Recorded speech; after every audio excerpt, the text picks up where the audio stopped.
investigará União e repasse a estados e municípios. A comissão vai unir pedidos apresentados pelos senadores Randolfo Rodrigues e Eduardo Girão. O presidente do Senado Federal, Rodrigo Pacheco, do Democratas, decidiu unir o requerimento das comissões parlamentares de inquérito apresentados pelos senadores Eduardo Girão, do Podemos do Ceará, e Randolfo Rodrigues, da Rede do Amapá. A decisão havia sido adiantada pela CNN. O parlamentar afirmou que as propostas de CPI tratam de assuntos conexos e que há precedente para unificação de objetos determinados de dois pedidos distintos. Segundo Pacheco, o ponto de partida da CPI é o pedido de Randolph, que trata das ações e omissões do governo federal, acrescido do pedido de Girão, que trata dos estados e dos municípios. Será que essa CPI vai surtir algum resultado, hermano? Certo, então, boa noite, Matheus. Estamos já começando aí com o assunto do âmbito federal, né, e bem mais recente. Essa CPI que está sendo instalada hoje, ela está sendo instalada por uma decisão judicial em que, de novo, o STF teve que se posicionar para se fazer cumprir o direito da minoria. Uhum. É o seguinte, né, se você tem um terço de assinaturas requerendo uma CPI, na verdade, para várias atuações dentro do Senado, seja CPI, PEC, emenda, são vários instrumentos que você precisa de coletar um número de apoiadores para que essa proposta continue avançando dentro da casa. E no caso da CPI, ela já tinha atingido esse número mínimo de assinaturas e, se eu não me engano, passou até em 5 a mais esse número de assinaturas. E o Rodrigo Pacheco, nosso senador aqui de Minas Gerais, que hoje é o presidente do Senado, não estava garantindo esse direito da minoria de instaurar esse processo investigativo que é a CPI. Bem, ao longo aí da nossa história recente do Brasil, e isso eu estou falando dos menos de 10 anos, aí, a gente teve várias CPIs, né? Assim, CPI dos Correios, do Mensalão, do Petrolão, teve a mais recente, a última instalada foi a CPI da Fake News, teve CPI da FUNAI, teve CPI dos Correios, que foi também um marco assim, dentro da atuação de desmantelamento de ingerências ou de processos. Mas, bem, então assim, não é nenhum trauma, não é uma CPI, ela é instalada e feita e os processos e os trabalhos são guiados. É um dos instrumentos que as casas legislativas têm para fazer essa fiscalização e essa atuação frente ao poder público. Então, assim, não deveria ser nenhum drama, né? E a questão é que, bem, tanto o Rodrigo Pacheco, como presidente do Senado, como estava o jargão, estava sentado em cima desse pedido, os partidos, né, se valendo do seu direito, foram até o STF e falaram assim, a gente tem direito de instalar a CPI se a gente tem esse número de assinatura. E então o Luiz Barroso, se eu não me engano, não só autorizou, como determinou que o presidente do Senado garantisse que está dentro da regulamentação da Casa do Senado, que é a instalação da CPI. O que fica é o seguinte, assim, também, né, Matheus, assim, já avançando um pouco, é que a gente já, assim, também, na história das CPIs, a gente tem CPI que funcionou, que conseguiu aí desmantelar, investigar e realmente revirar as coisas, como teve CPI que foi muito circo, assim, sabe? E isso varia muito conforme os blocos aí de poder dentro do Senado conseguem atravancar esse processo de investigação ou aprofundar e fazer isso de maneira séria. O que a gente observa já, vamos dizer assim, nesse intermédio aí, tanto da não criação da CPI como a necessidade de intervenção do STF para garantir o direito. O próprio presidente, né, soltou um áudio junto com, o senador soltou um áudio do presidente já interferindo na CPI. Então, assim, não era para ser nada tão dramático, principalmente quando a gente está falando de uma CPI que quer investigar a atuação do governo no último ano e quando a gente está tendo aí, né, passando de 300 mil mortes, 3 mil mortes por dia. Então, assim, o motivo existe. A gente está passando por uma situação calaminosa, inimaginável. Então, vamos dizer assim, se os senadores querem trabalhar e investigar, espero que eles façam isso, que não dê espaço para essas manobras de blocos, para acabar, vamos dizer assim, desvirtualizando e esvaziando a CPI e acabar não dando nada ou dando em pizza, como várias vezes acontece. Rapaz, vamos torcer para que aconteça o contrário.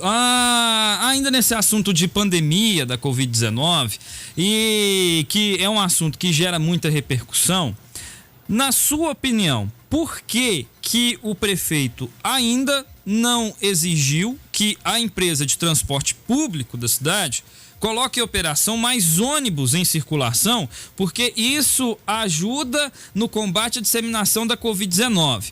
Nesse contexto, eu gostaria que você fizesse uma análise, porque a gente sabe da proximidade do prefeito Falcão com as entidades do comércio, né? Representativas do comércio, em que a empresa de transporte está inserida.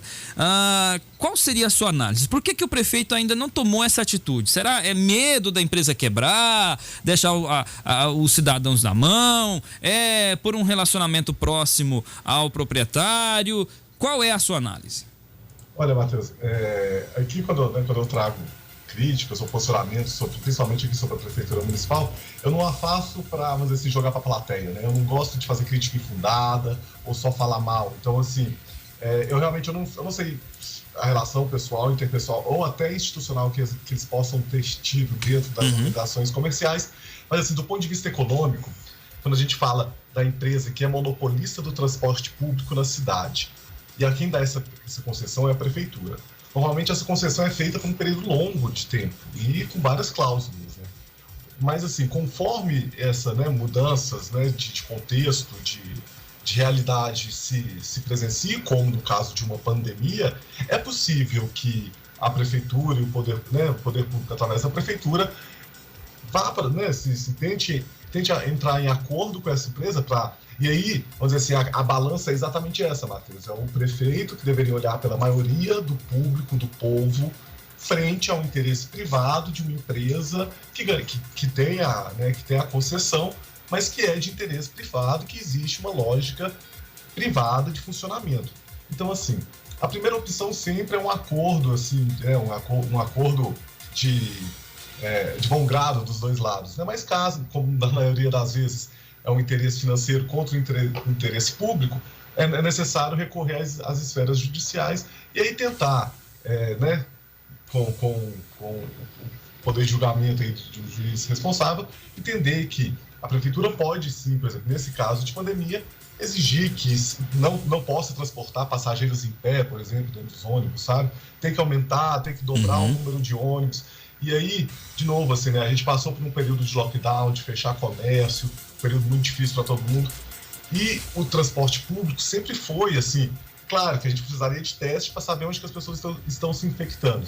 Mas, assim, é bem provável que muitas delas se infectem dentro do transporte público. E aí, vamos dizer assim, são dois interesses, o da vida das pessoas e a Prefeitura tem, vamos dizer assim, instrumentos para negociar com essa empresa, com a empresa prestadora de serviço, que é tanto, né, concessões,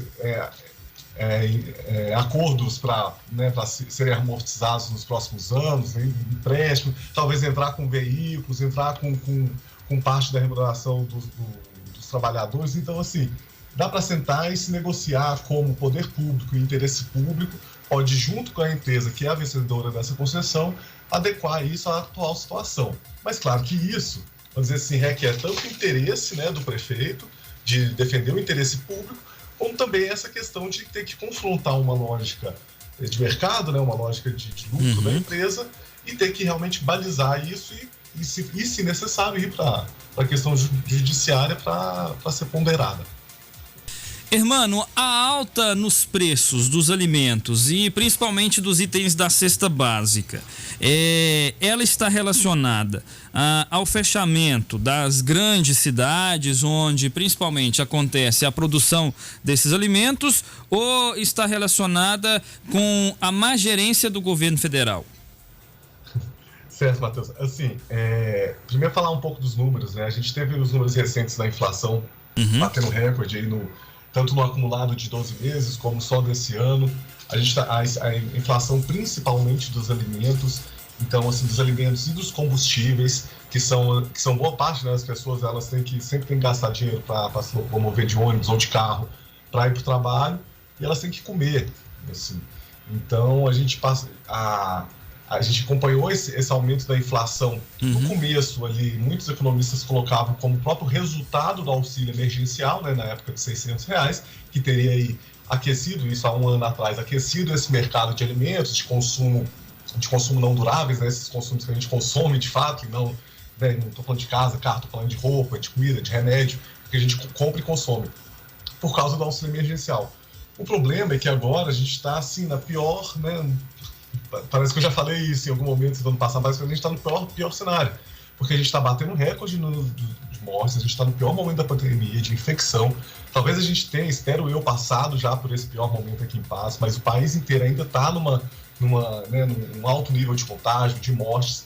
Então, assim, né, isso é em primeiro lugar sempre, a defesa da vida e tudo, mas, vamos dizer assim, o prolongamento da pandemia, a gente teve no Brasil primeiro um platô, né? Que a gente não teve um pico na pandemia, a gente teve um platô, a gente chegou no máximo e ficou no máximo ali por abril, maio, junho, a gente chegou no tal do platô e depois a gente começou a cair em julho, agosto. Agora a gente cresceu absurdamente, assim, sabe? Então, essa duração da pandemia, não só a duração, como o aprofundamento dela, há mais de um ano, tá realmente começando a atingir a atividade, assim, a produção de atividade econômica e, com isso, o resultado na inflação. E aqui, eu não acredito que seja um problema de oferta, ou seja, não é que a quantidade produzida, né, como você colocou, diminuiu, até porque a produção de alimentos e de gêneros da indústria agroalimentar, que a gente fala, né, que é toda a cadeia ali agroalimentar, ela continua funcionando tanto na produção nas fazendas como nas processadoras desses alimentos. Inclusive, é um ponto a ser criticado, porque que essas grandes empresas de alimentação não fecharam, não diminuíram, né? Então, assim, que também se mantiveram o trabalho. Então, a produção e a oferta não diminuiu, não teve essa queda bruta que respondesse pela inflação. A inflação está vindo mesmo do baixo crescimento. A gente está caindo no que a gente chama da armadilha da estagna-inflação, que é quando a economia não cresce e os preços estão subindo.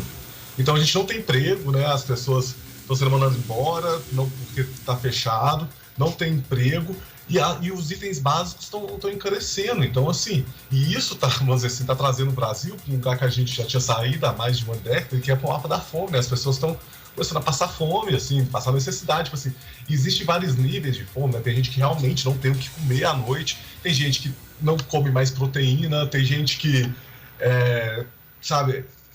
tá racionando comida ou precisa de doação, tá cozinhando com lenha. E vamos dizer assim, e isso é tudo resultado, né? Foi todo o resultado desse ano e inevitavelmente também o resultado dos nossos governantes que assumiram a responsabilidade, colocaram seus nomes à disposição para assumir essa responsabilidade. Prefeitos, a gente tem o Luiz Eduardo Falcão, que disputou junto comigo as eleições, assim como eu imagino que ele tinha ciência que é uma situação muito difícil, atípica, complicada, assim, entendo, me compadeço, entendo, me solidarizo, é uma posição, é um cenário dos mais difíceis para ser um gestor público, mas é muito, sabe, inimaginável, assim, novo, então isso é explicável. O problema é que a gente tem alguns prefeitos que estão sim assumindo a responsabilidade de expandir a rede hospitalar, e aqui também a gente teve essa expansão aqui em Patos, que estão correndo atrás de auxílio, não só para grupos específicos, mas para as famílias em condição de vulnerabilidade. A gente tem governadores tentando fazer agora, né, lockdowns mais extensos, tentando conseguir conter, e a gente também tem o presidente da República que, infelizmente, dentro dessa escala, é o que menos assume a responsabilidade de ser o presidente da República.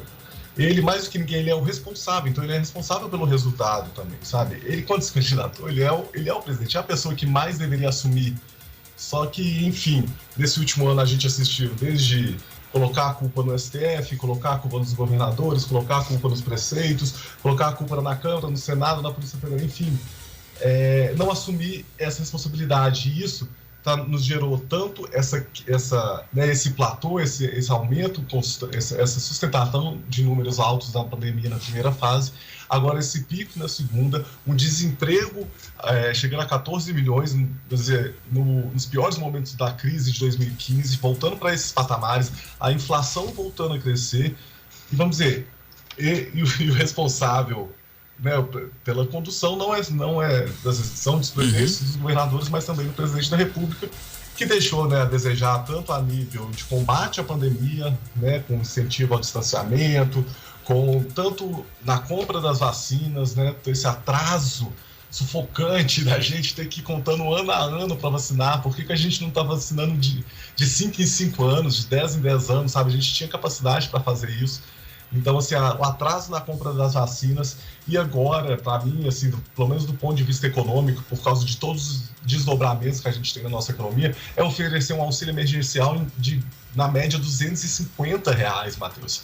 Sabe, isso não paga nem uma cesta básica. Exatamente. Sabe? Então, assim, como você vai esperar que uma pessoa fique em casa para se proteger do vírus, se possível, se ela puder ficar em casa, com R$250, como que ela vai sustentar uma família com R$250? Sabe? É ofensivo. E aí a pessoa não compra do comércio do bairro, não vai comprar os gêneros, vai diminuir o consumo de gênero alimentício, aí o pequeno comerciante vai quebrar, sabe? Então, assim, ano passado teve um papel fundamental o auxílio de R$600. O Brasil tem capacidade, e aí, de novo, infelizmente, a responsabilidade é somente do governo federal, porque é ele que pode se endividar.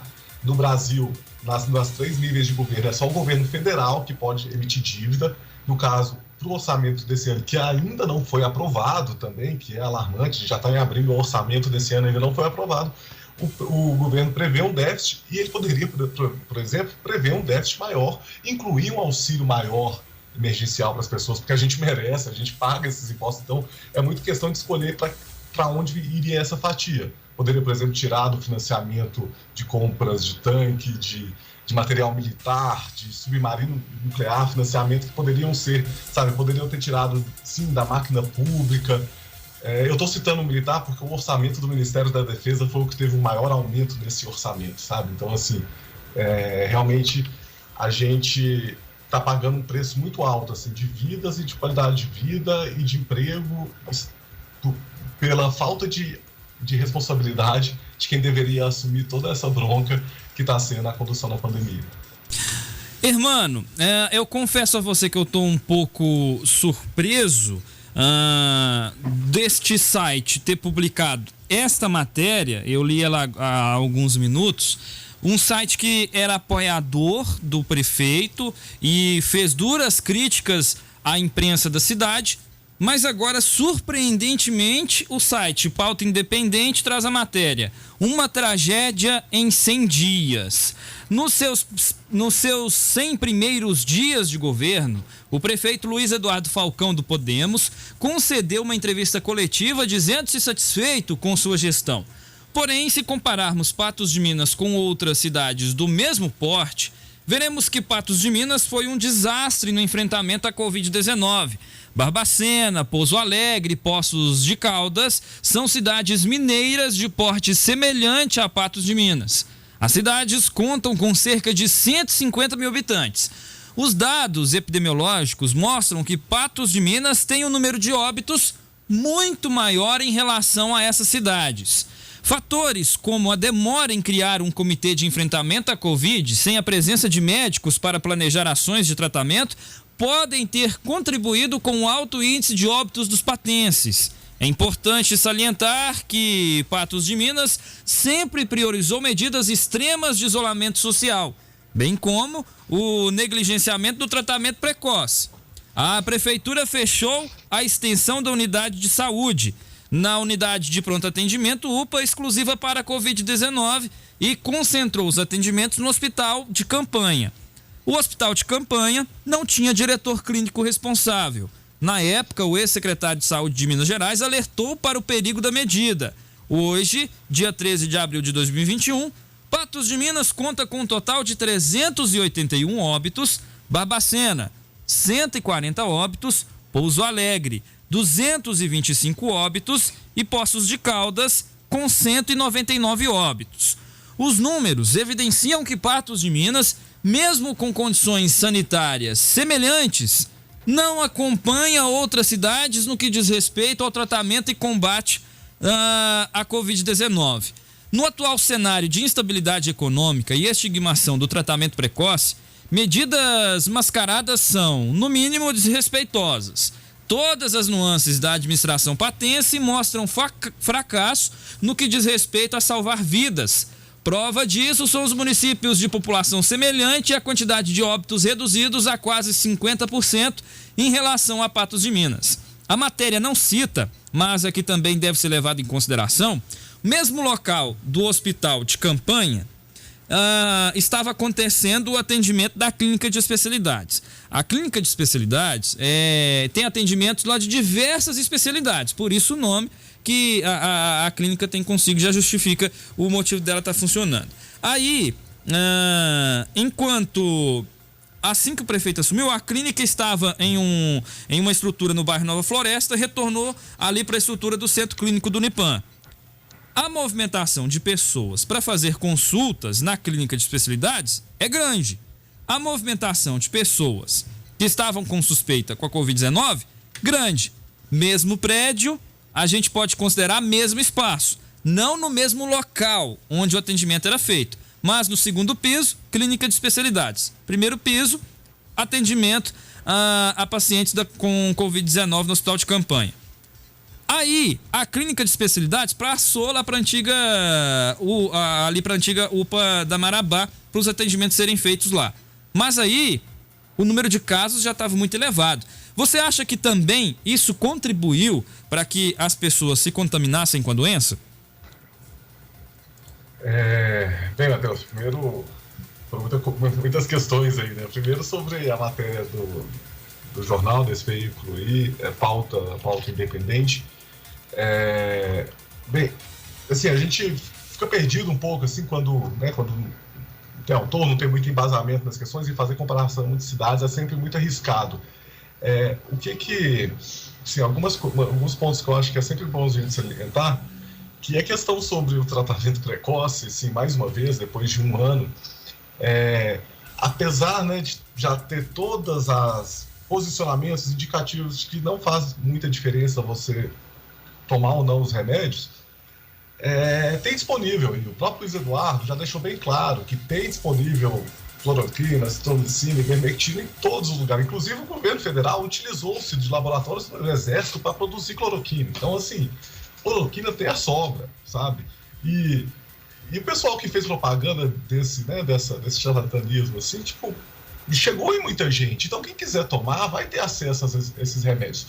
E aí entra, né, o pior questão de tudo isso, é que, assim, apesar de ter, né, da divulgação de todo esse tratamento precoce que, infelizmente, não funciona, as pessoas continuam morrendo. Isso é real, sabe? A contaminação é real, os níveis de UTI lotado é real, sabe? Se tivesse tratamento, essas pessoas, a gente não teria o número de óbitos que tem aqui, porque remédio tem, disponibilidade tem, sabe? Quem quiser comprar é mais fácil que pão hoje, comprar cloroquina. Então, assim, e essa é mais uma prova que, infelizmente, não tem tratamento precoce. Todas as pessoas que estão nas UTIs, que estão passando por uma situação difícil, todas as famílias que foram abaladas, porque não tem esse tratamento. E enfim, e aí a gente volta, né, para questões aí como a necessidade de distanciamento social, a necessidade urgente, né, assim, na verdade, a última saída, que é realmente decretar fechamento compulsório de todos os estabelecimentos, que ninguém gosta de ficar em casa, ninguém gosta de fechar seu comércio, ninguém gosta de perder emprego, acho que ninguém, não agrada ninguém.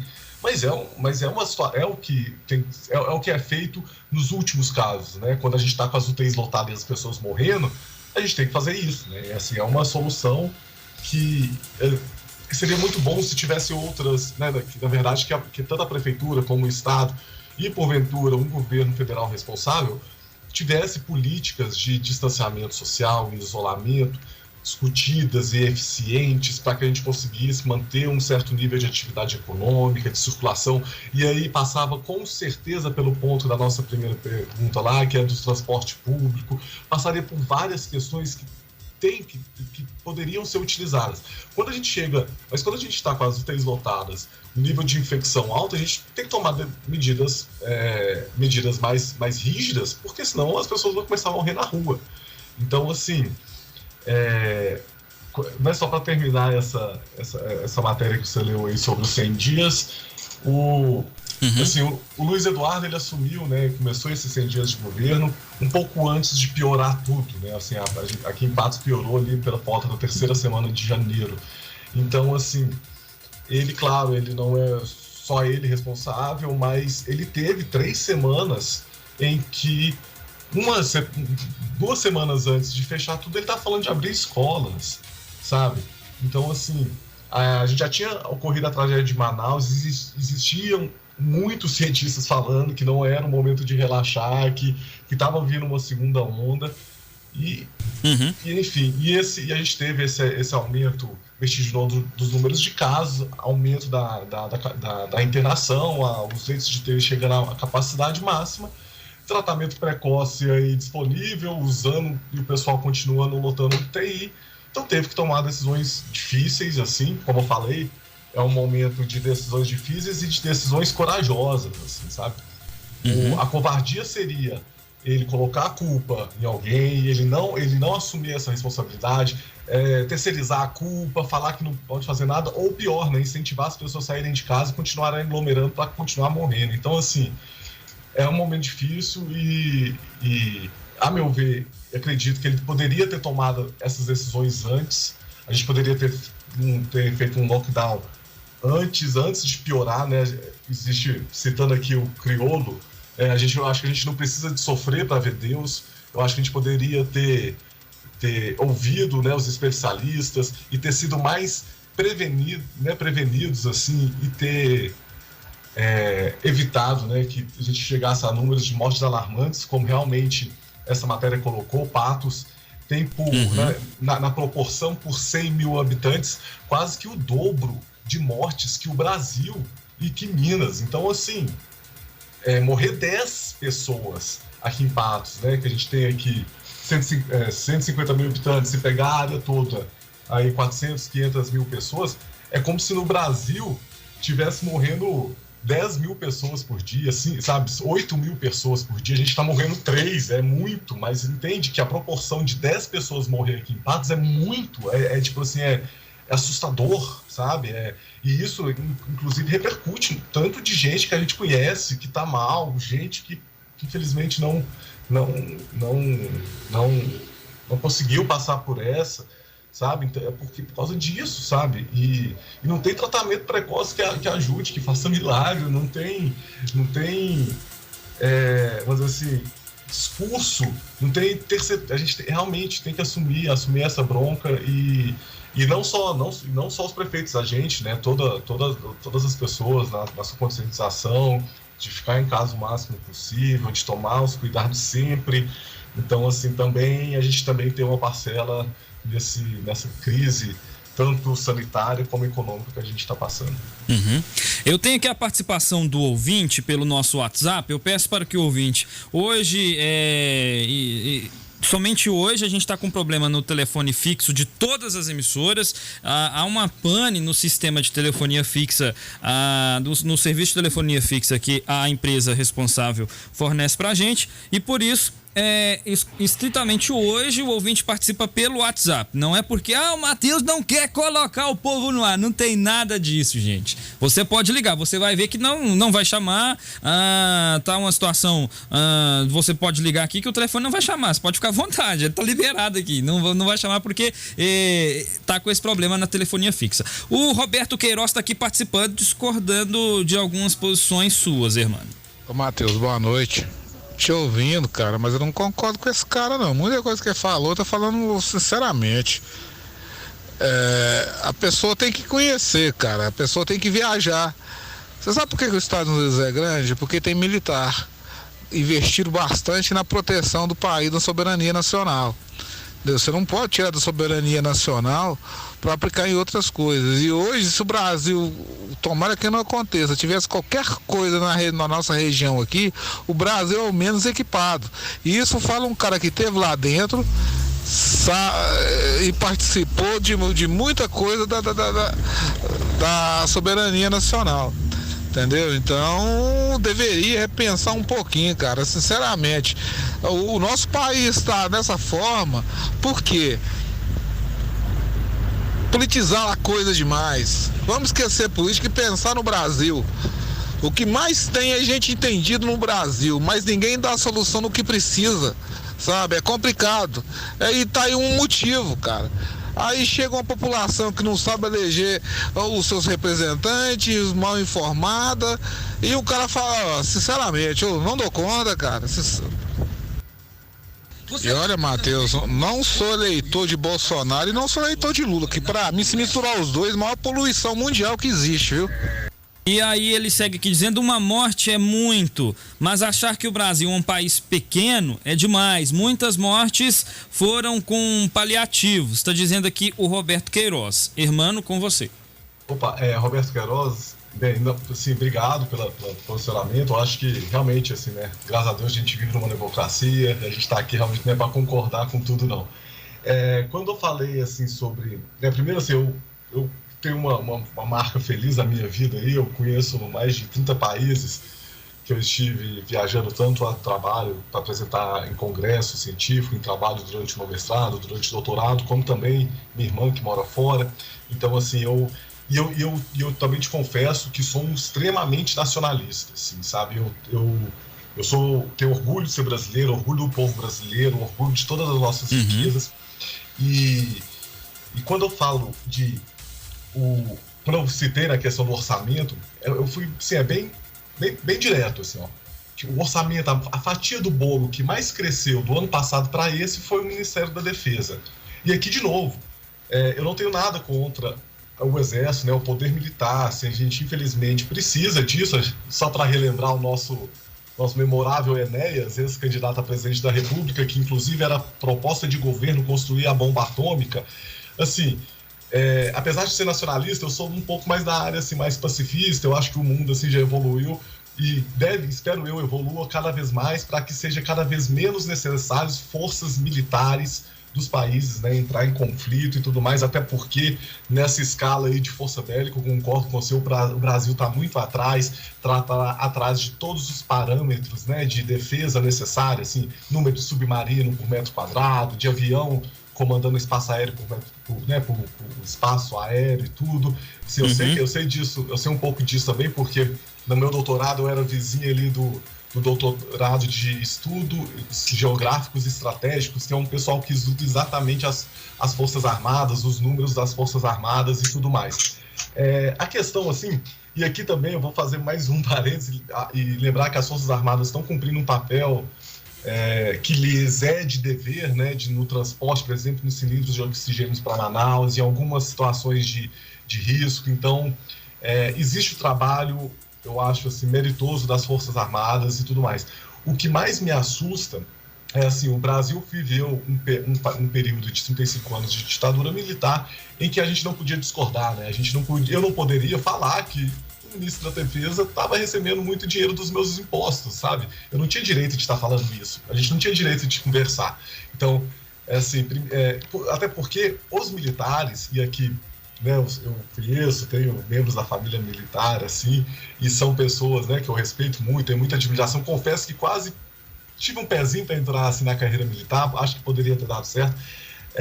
O problema é que, assim, a formação militar é uma formação de um militar, né, de um soldado, de um tenente, né, de logística, de toda o trabalho em volta da defesa, da segurança. Ele não é formado para tratar com o Ministério da Saúde, da Educação, Desenvolvimento, sabe? E hoje a gente tem, no atual governo Bolsonaro, o maior número de militares nesses cargos de administração pública, sabe? Então, assim, e isso democraticamente, né? Ele foi eleito e ele escolheu colocar os militares. Então, assim, eu só acho que no Brasil, infelizmente, a gente já teve um período de ditadura militar e hoje, recentemente, as Forças Armadas estão sendo usadas por um governo e por uma coalizão de governo muito fraca, sabe? A gente teve aí o general Pazuello, que era basicamente alguém que ouvia ordens do Bolsonaro, mesmo sendo um general que não tinha brilho nenhum no brasão das Forças Armadas, apesar de ser um general da ativa. A gente tem aí o governo militar totalmente imbricado nesse governo Bolsonaro e, assim, participando desse governo, mesmo após a recente, né, os três chefes das três Forças Armadas pediram demissão. Mas, assim, o governo eu só acho que os militares deveriam fazer o trabalho deles na área deles. Segurança de fronteira, segurança, sabe? Assim, se preparar, tudo. E não se aventurar no debate democrático, né? Esse debate de divergência de ideias, porque é muito difícil você dialogar e contrapor alguém que tem uma arma, né? E quando a gente fala isso a nível de país, é difícil a gente ir contra o exército se o exército tiver um lado, porque eles têm as armas, né? Então, assim, desde que passou a ditadura, tanto as ditaduras do Brasil como as ditaduras comunistas, o povo entendeu que, assim, a gente tem exército, mas ele é feito única e exclusivamente para a guerra contra outros países. Ele não toma partido, ele não tem lado, e é assim que deve permanecer, sendo uma instituição de Estado, para que os demais indivíduos possam debater, e aí sim debater se a gente deve gastar no momento de pandemia em que está todo mundo morrendo com munição, com submarino nuclear, com tanque de guerra, com avião militar, ou com leito de UTI, com medicamento para kit de intubação, em testes, em auxílio emergencial para as pessoas não ficarem em casa. É esse debate, mas assim, é isso, por exemplo, que os deputados hoje estão fazendo no debate sobre o orçamento, que ainda não foi aprovado. Então, assim, o lindo da democracia é exatamente isso e esses instrumentos que a gente tem para dar pitaco no dinheiro e na riqueza que é produzido por nós, né? Eu, pessoalmente, prefiro, nesse momento de pandemia, a gente certificar-se, né, que as pessoas vão ter atendimento de qualidade necessário, e depois a gente volta a pensar na nossa soberania nacional, no nosso projeto militar, em qualquer tipo de necessidade bélica que a gente precise. Obrigado, Hermano, pelo comentário. É um anúncio feito agora em primeira mão no programa de Tudo Um Pouco. A partir de hoje, integra a equipe do Sistema Clube como articulista o professor Brás Paulo. E ele chega para conversar conosco agora e tem algumas perguntas a te fazer, mano. E aí você vai emitir a sua opinião, porque é um bate-papo que a gente está fazendo aqui no Tudo Um Pouco. Brás Paulo já está na linha. Alô, Brás! Salve, salve! Boa noite, Matheus, boa noite, Hermano. Alegria imensa falar com você, esse grande cérebro patense. É isso, Brás, ele está na escuta, pode começar. Olha só, então vamos ser rápidos, né? Pelo menos assim, efetivos. O que você interpretou daquele momento em que os apoiadores do prefeito foram até a prefeitura exigindo a abertura do comércio e toda aquela reação? O que você interpretou daquele processo ali e se aquilo teve alguma consequência prática nos apoiadores mais diretos do atual prefeito, Hermano? Olha, Brás Paulo, primeiro satisfação em estar aqui conversando com você, né? O máximo respeito, admiração que eu tenho por você, pelo seu trabalho e a contribuição que você dá aí para a nossa sociedade. Bem, Brás, o que eu vejo ali foi exatamente entrando em conflito essa questão, né, de um líder, né, um prefeito querendo assumir a responsabilidade de não ter gente morrendo nas ruas, tendo que encontrar as pessoas que até então o apoiavam, mas que seguem o outro líder que não assume a responsabilidade e fala para as pessoas irem para né, que incentiva aglomeração, uso de máscara ou até a muleta do tratamento precoce, né? Porque a gente tem que lembrar que esse negócio de tratamento precoce foi usado e é usado exatamente para ir contra as medidas de distanciamento, para gerar aquela frase assim: se tem tratamento precoce, para que isolamento, para que lockdown? E o problema não tem tratamento, infelizmente não tem tratamento precoce. E o que dá para fazer num estado de emergência, que as pessoas estão morrendo quase sem cama de hospital, é fazer o fechamento do comércio. E ali, vamos dizer assim, o que a leitura que eu faço é porque é muito interessante de ver, na verdade, essa mudança, né, de ator que foi o Luiz Eduardo ao longo desse último ano, né, deixar de ser quem, né, o posicionamento, deixar de ser quem critica para ser realmente o gestor. Então, se ano passado ele também esteve lá vamos dizer assim, ano passado era o Falcão lá na prefeitura protestando contra o fechamento do Zé Eustáquio, ou eu estou muito enganado, sabe?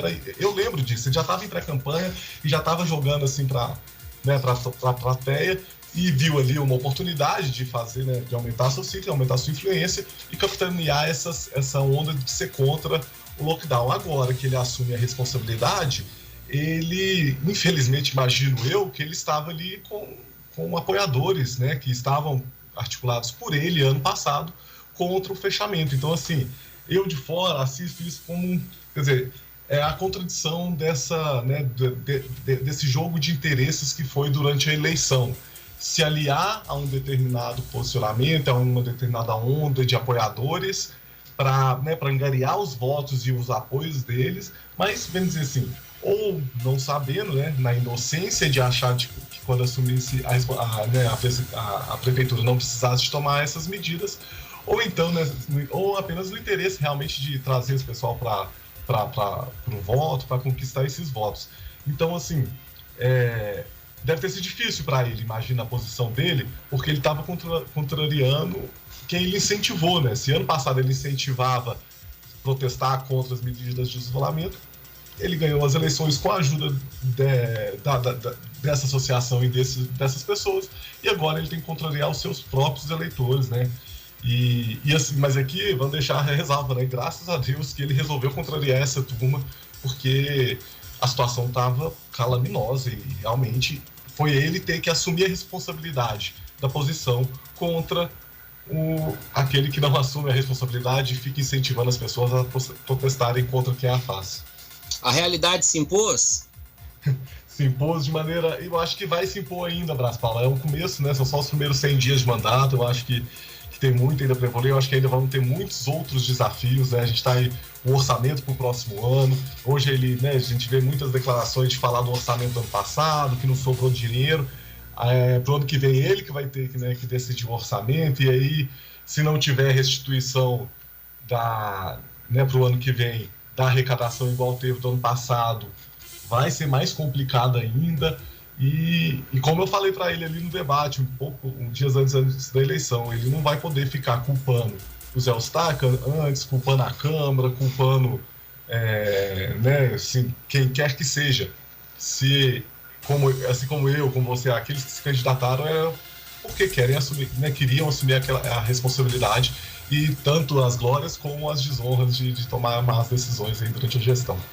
Irmão, duas coisas.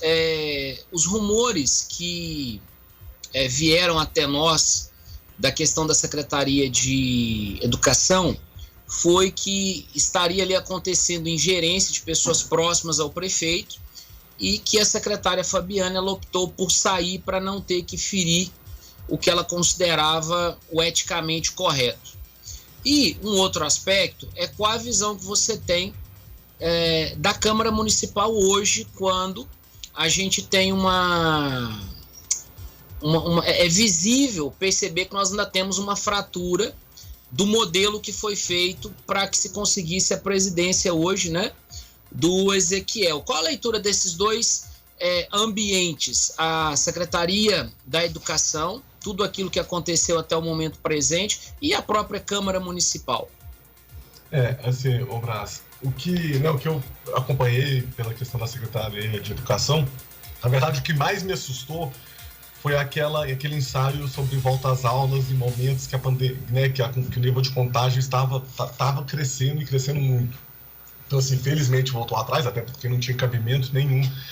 E, enfim, assim, a ex-secretária de Educação, até na época eu tive aqui no Instituto um pouco e elogiei, achei que foi uma boa recondução. E enfim, assim, né, e é uma perda de um quadro, assim, que me causou estranheza exatamente pela qualidade. Agora, realmente, assim, quais foram, né, os motivos que motivaram, como a gente não teve nenhuma declaração oficial, assim, nenhum dos dois lados, eu prefiro não me aventurar. O que eu fico preocupado é pensar sobre como vai ser dado esse processo, né, e espero eu, o mais rápido possível, de reabertura das escolas, porque a gente tem que começar a se preparar as escolas, reformar as escolas, preparar as carteiras, toda essa infraestrutura necessária para que a gente consiga retomar, né, o mais cedo possível, a questão da vacinação também. Então, vamos dizer, perder um quadro como era a ex-secretária de Educação, imagino, assim, espero que seja prontamente preenchido e consiga deslanchar, porque a gente vai precisar bastante dessa articulação para a volta às aulas.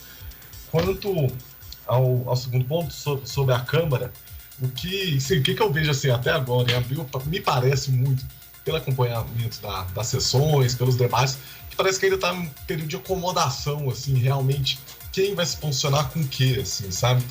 Eu vi alguns projetos, posicionamentos e pedidos que eu achei, assim, muito desnecessário. Tanto a lista de vacinação, toda a polêmica gerada em torno da lista de vacinação, achei muito precoce, porque está começando a vacinação, assim, mas enfim, que faça.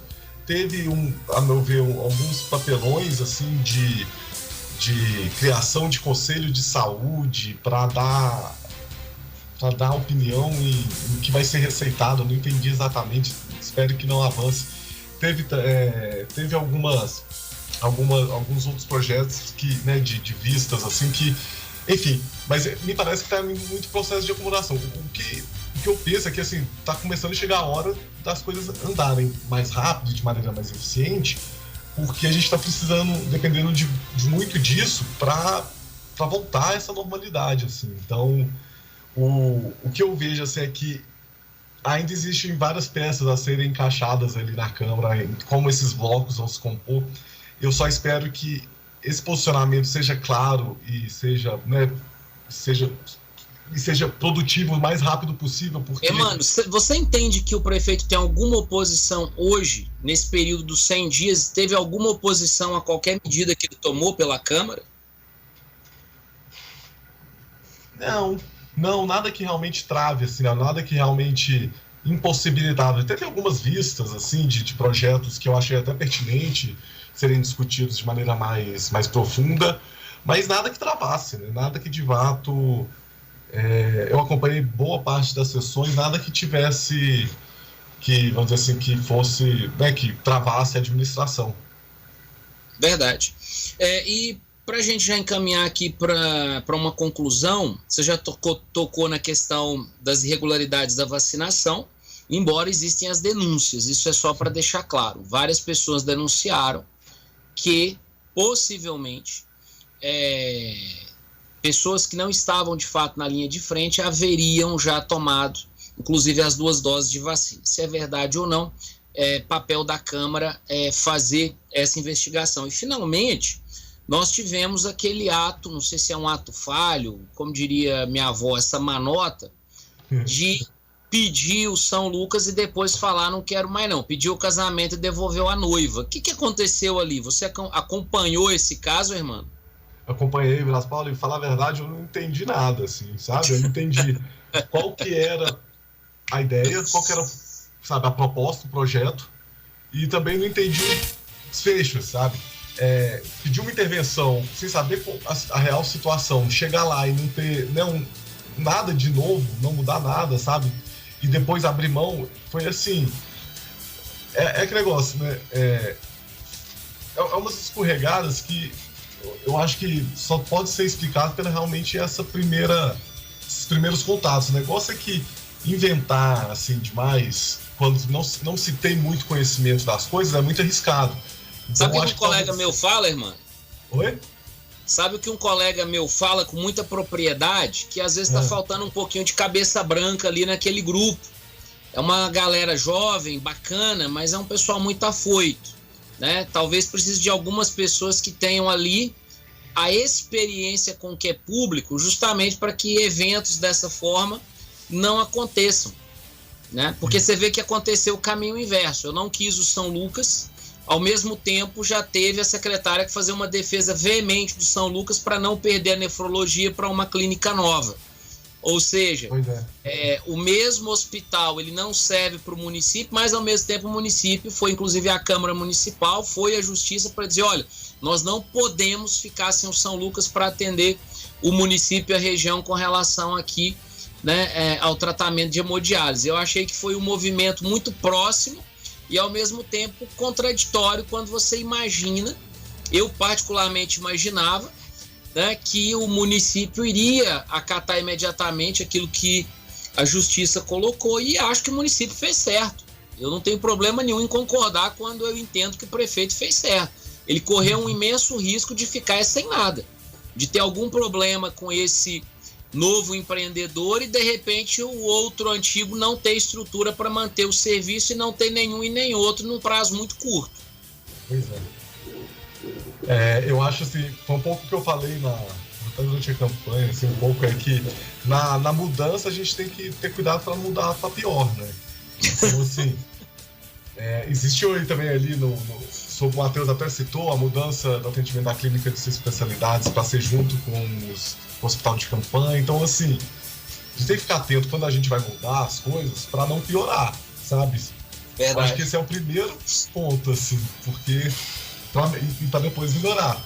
Mas, enfim, realmente seguir, trazer talvez pessoas que já entendem um pouco mais do funcionamento ajuda, dá respaldo, dá mais confiança e também ajuda a tomar medidas mais assertivas na administração.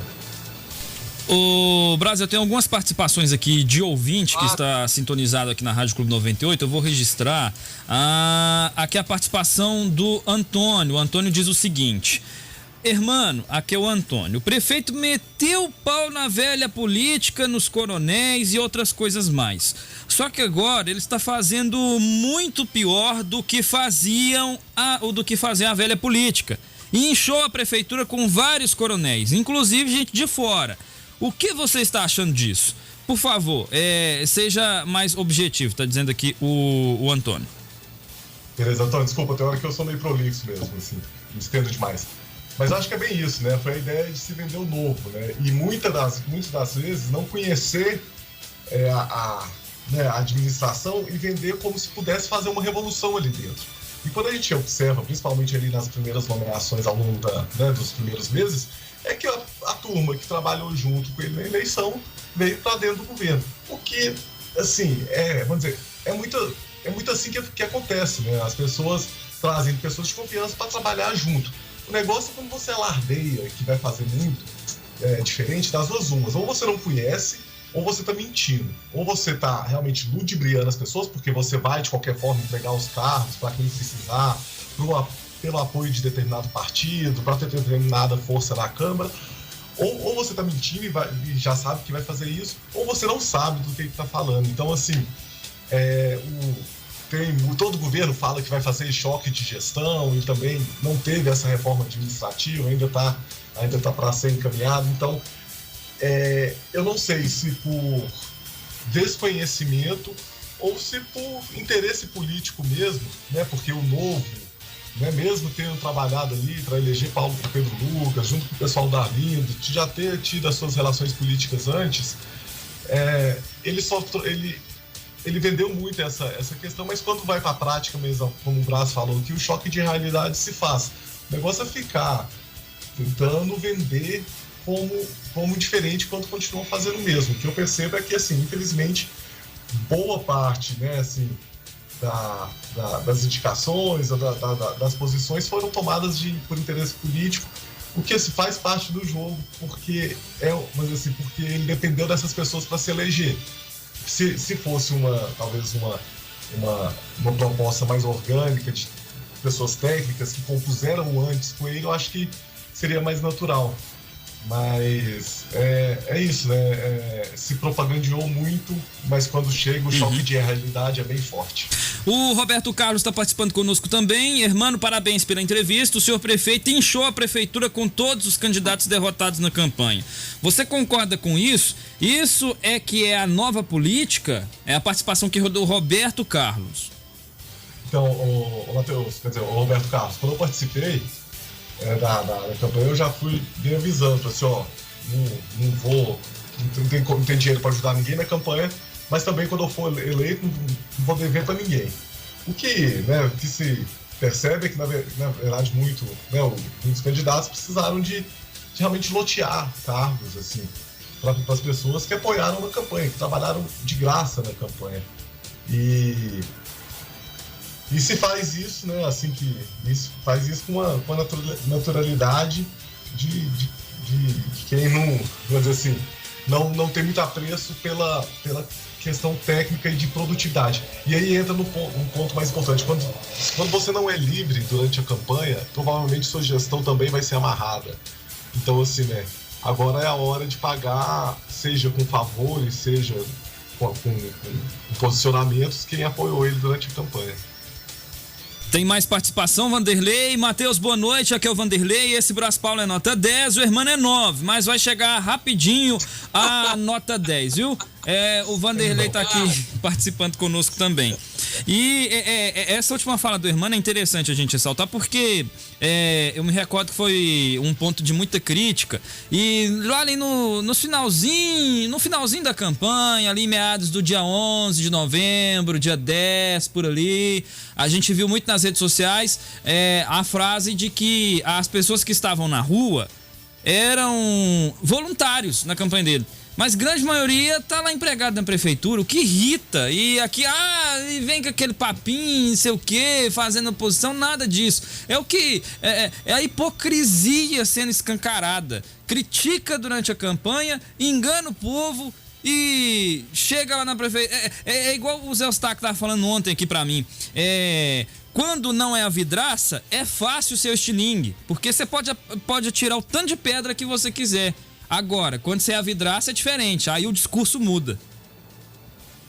Pois é, Matheus, o triste, assim, de pensar é que parece que as eleições é feita em quem tem mais capacidade de enganar, assim, né? Quem tem mais capacidade de vender essa falsa independência. Porque aqui,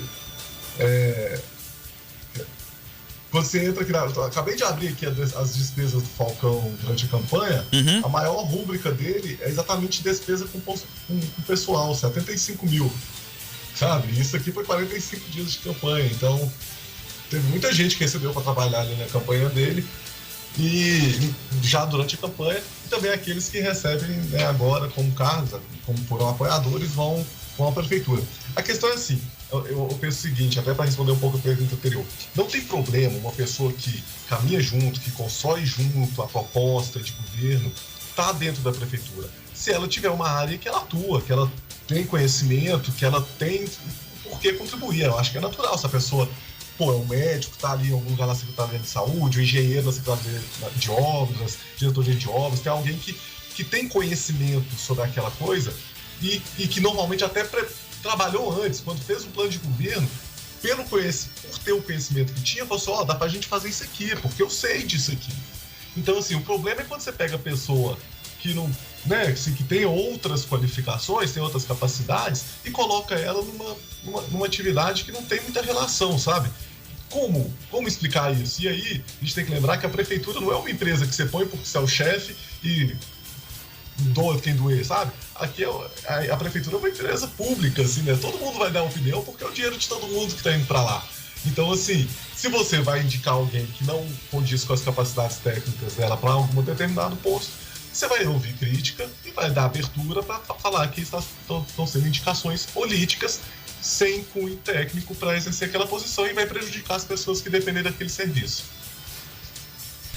Vamos lá, deixa eu ver aqui, tem mais participação chegando. Brás, você quer fazer algum comentário? À vontade. Quiser fazer alguma indagação ao Hermano também, fique à vontade.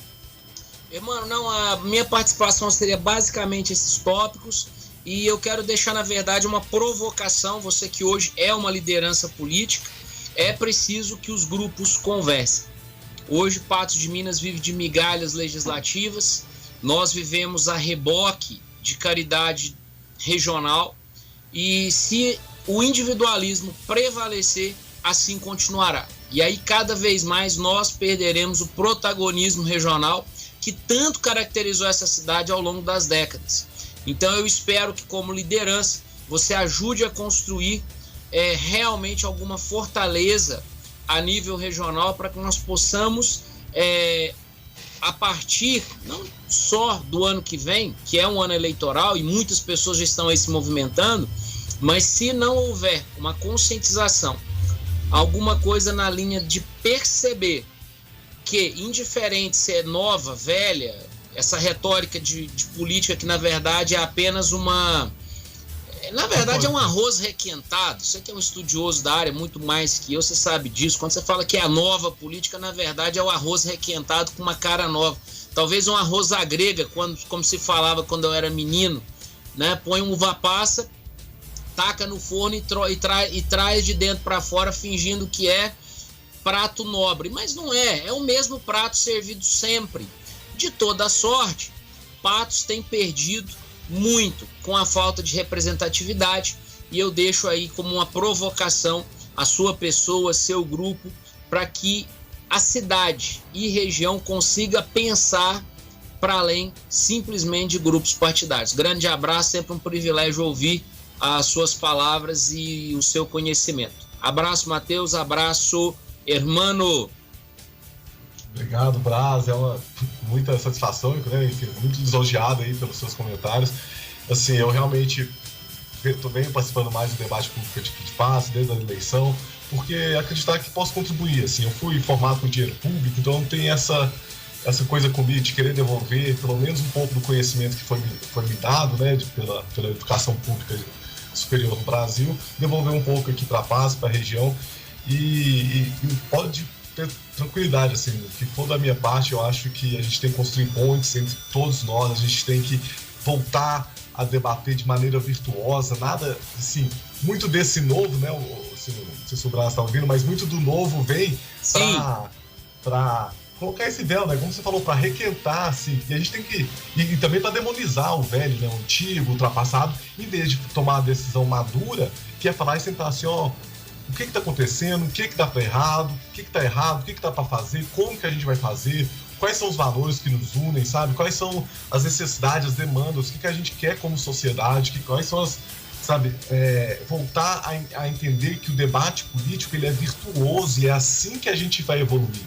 Conversando entre a gente, ouvindo aqui como os ouvintes também que colocaram posições contrárias às minhas, assim, na boa, tranquilidade, sem ficar apontando o dedo, chamando o outro de velho, de coronel, de antigo, como se, né, e colocando todo entre aliados e inimigos. Acho que, assim, na verdade, é muito mais sobre a gente conversar, sobre a gente afinar, para a gente construir nessa sociedade, ir melhorando e evoluindo.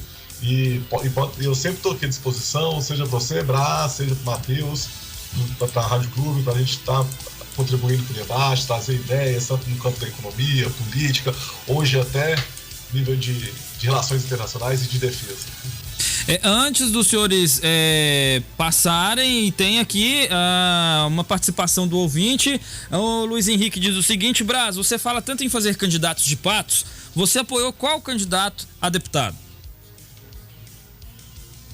Dessa última eleição? Eu imagino que... Imagino que seja nessa última eleição, né? Eu posso falar isso tranquilamente. O meu candidato era o José Humberto, porque era de Patos de Minas. Claro que eu tenho toda uma confiança no trabalho dele, mas isso é um princípio que eu carrego. Isso, na última eleição. O que não quer dizer que eu não tenha outros deputados que eu tenha afinidade, até porque já nos ajudaram aqui em outras oportunidades. Mas um detalhe importante, e o Hermano vai me entender, é que eu nunca vinculei o meu pedido de ajuda ao apoio político. E talvez por isso alguns não se sintam encorajados a continuar me apoiando, porque eu sou extremamente bairrista nesse ponto. Eu acho muito importante que nós tenhamos realmente os candidatos daqui. Acho que apoiar um candidato de fora só se realmente nós não conseguimos fazer uma boa aliança, construir um grupo aí, ou pelo menos 2 grupos que sejam capazes de colocar, vamos dizer assim, a autorreferência como principal e construir pensando na nossa comunidade. Lembre-se, o último deputado federal que foi eleito em Patos foi no ano de 2010 e foi José Humberto. Nós estamos em 2021 e nunca mais elegemos um deputado federal, por exemplo. Hermano? Ô, Braz, Paulo, pensar numas primárias aqui na nossa região, né, pra gente já sair com o candidato pronto, assim, fazer um debate primário todo antes, de posição, né?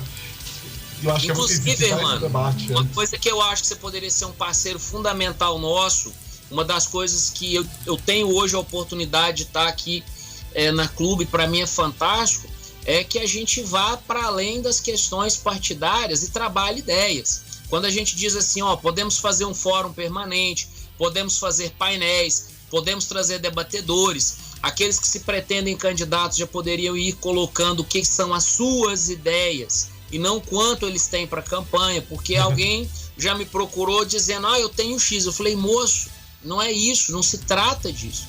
Se trata de ideia, se trata de ter a liberdade para poder você atuar, senão você já começa amarrado. Como é que você vai atuar se você já como se diz, se você já vendeu o produto antes de plantar, depois você não tem liberdade de escolher outro. É muito ruim essa ideia que ainda perpassa por algumas pessoas aqui da região. Concordo plenamente com você, viu, irmão? Acho que é algo para ser construído. Não, vamos sim, o Prasparo, acho que resgatar esse debate virtuoso da política é papel de todo cidadão aí ativo que quer mudar a realidade, que quer mudar a nossa sociedade, que quer evoluir. É isso, então, obrigado, Brás, pela participação. Você retorna em um próximo momento aqui no De Tudo Um Pouco e quando a gente sempre tiver entrevista também. Tá aqui o Cabo Batista participando conosco. Boa noite, companheiros da Clube. Parabéns, Brás. Estou aqui acompanhando sua participação na entrevista com o Hermano. Parabéns pela condução. E é isso, Hermano. Obrigado pela participação e até uma próxima oportunidade. Certo, Matheus, obrigado pelo espaço. Como eu disse, é um prazer aqui poder retribuir um pouco do conhecimento que eu juntei ao longo de alguns anos de formação e estar debatendo, trazendo aí críticas, posicionamentos, mas tudo de maneira fundamentada, bem embasada, assim, para a gente realmente poder caminhar para frente. Então, obrigadão, é um prazer. É isso, até às 21 horas você fica sintonizado aqui na Rádio Clube 98 com o programa De Tudo Um Pouco. Daqui a pouquinho tem o Momento Pet, aqui com o médico veterinário Alexandre Silva. Sai daí não, é um rápido intervalo e eu volto na sequência.